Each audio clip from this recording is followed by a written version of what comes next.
Assalamualaikum warahmatullahi wabarakatuh. Jumpa kembali bersama saya di Francisca Channel. Oke, seperti biasa ya, masih membahas seputar Facebook ya. Untuk kreator-kreator Facebook pemula, kita bisa belajar bersama-sama di sini.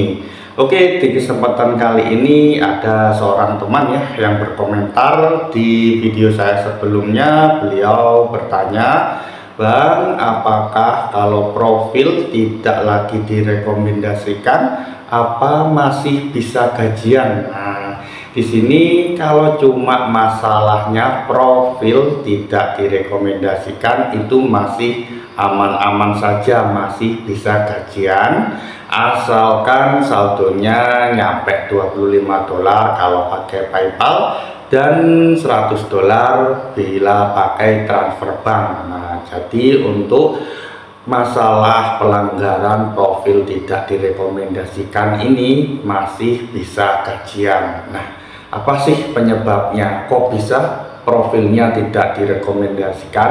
Nah, ini kebanyakan biasanya mereka upload video ataupun konten yang bukan karya sendiri ataupun re-upload. Nah, biasanya kalau konten re-upload ini banyak sekali konten yang memposting konten yang sejenis atau yang sama di Facebook. Jadi nggak hanya kreator satu saja ya yang mengupload konten tersebut, kemungkinan ada kreator 2, kreator 3, dan kreator 4 yang mengupload konten yang sejenis. Jadi terdeteksi konten yang tidak asli akhirnya ya. Kalau sudah terkena konten tidak asli biasanya merambat lagi ke profil tidak direkomendasikan. Nah, apakah masih bisa menghasilkan uang? Nah, kita lihat saja di menu monetisasinya ya. Kalau fitur monetisasinya masih aktif, masih hijau ya, masih bisa menghasilkan uang meskipun profil tidak direkomendasikan. Karena profil tidak direkomendasikan ini pengaruhnya di viewer ya.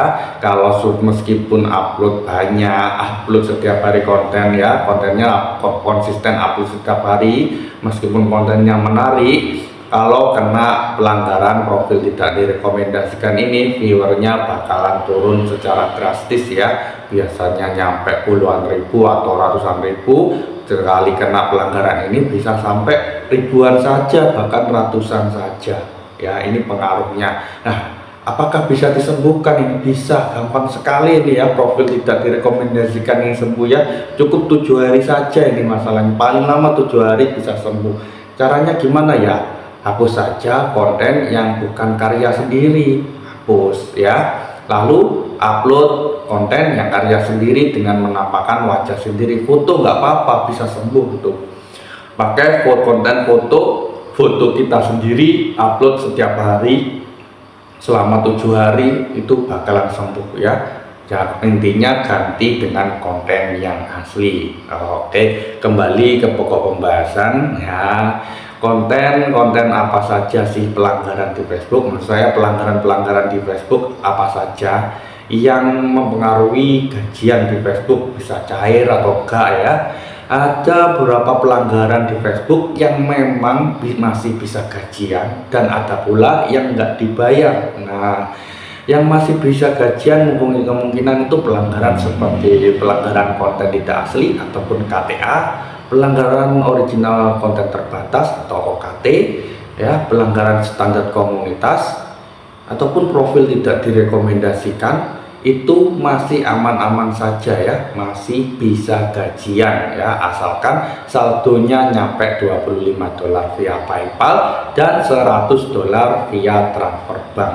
Lalu pelanggaran apa saja ya yang nggak bisa gajian? Yang pertama ada pelanggaran PKM, pelanggaran kebijakan monetisasi. Ini memang nggak bisa dibayarkan ya, statusnya bakal gagal maksud saya ya, tidak dibayarkan sama pihak minta. Nanti yang nggak dibayarkan itu pelanggaran kebijakan monetisasi atau PKM, itu gagal gajian ya. Ada juga yang akun pembayarannya disabel atau dinonaktifkan. Nah, kalau kena akun pembayarannya disabel itu memang tidak bisa digait gajian ya, nggak bisa menerima gajian. Akun disabel ini biasanya karena kita memiliki ya nggak tahu pastinya ya, karena tapi ada beberapa masalah akun disable itu gara-gara yang pertama memiliki banyak akun pembayaran dengan data yang sama ya. Akun pembayarannya banyak, datanya cuma pakai data satu KTP saja, akhirnya biasanya kena pelanggaran identitas ya, kena pelanggaran identitas. Lalu setelah kena pelanggaran identitas biasanya disuruh verifikasi dokumen. Kalau verifikasi dokumennya berkali-kali ditolak, maka selanjutnya maka akun pembayarannya akan disable atau dinonaktifkan selamanya. Itu membuat kita gagal gajian. Oke, mungkin itu saja ya sharing-sharing hari ini. Bila ada kritik dan saran atau yang perlu dipertanyakan, tulis saja di kolom komentar. Insya Allah saya respon satu persatu. Oke, sekali lagi teman-teman ya, bantu support channel saya dengan cara subscribe ya, Francisca Channel, like, komen videonya, serta jangan lupa juga nyalakan notifikasi loncengnya agar teman-teman tidak ketinggalan update-update terbaru dari Francisca Channel. Oke, akhir kata saya ucapkan terima kasih sebanyak-banyaknya. Assalamualaikum warahmatullahi wabarakatuh. Sampai jumpa di kesempatan berikutnya.